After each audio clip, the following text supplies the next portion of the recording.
Hello，大家好，这里是曼妮的汤厨频道，我是曼妮。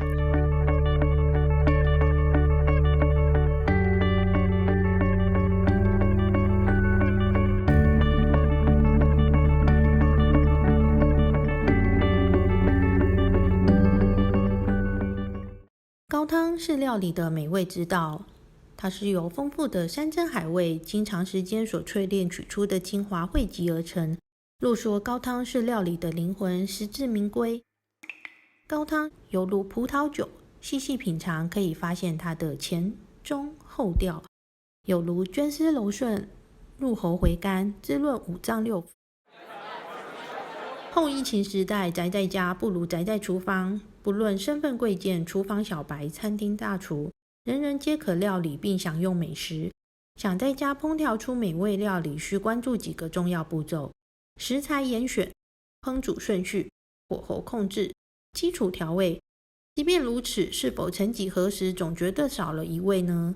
对于求知欲望强的您，想必经常查访各大社群媒体杂志，心中早已有过无数可能的解答。而您是否也尝试说服自己，那缺少的不过是过多化学添加物的味道呢？其实不全然。本节目可以稍微肯定地告诉您，答案在于料理缺少了鲜味。接下来将解释高汤为何重要的缘由。首先呢，科学上认定人类可以感知出5种味觉，而人类的舌头存在4种味蕾，可以尝出其中的4种味觉，分别是酸、甜、苦、咸。早在100年前，日本学者池田菊苗从脱水昆布表面的白色物质中萃取一种氨基酸，也就是脯氨酸，它是构成蛋白质的20种氨基酸其中之一。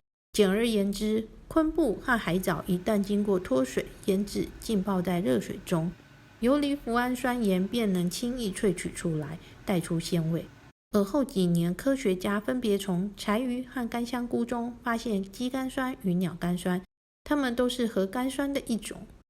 若把2种可能产生不同鲜味的分子放在同一道菜里，则会发生协同效应，鲜味会增强。其中，日本料理代表柴鱼昆布汤，西洋料理代表番茄牛肉汤，中华料理香菇鸡汤等等，都是利用鲜味分子协同效应的重要例子，迄今已成为世界各地料理中的基础味道。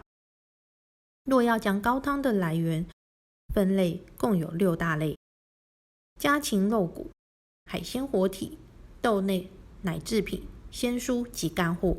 但因天然材料所含游离脯氨酸的量并不多，所以才有抽取味精的大量商业化的方法。仔细看看厨房或者是家里使用的味精，就可以发现其中主要的成分分别是氨基酸和核苷酸。高汤的好与坏，除了能完全改变料理的味道，正因它承接了食材的营养价值，无论好坏。请大家持续关注、按赞、开启小铃铛。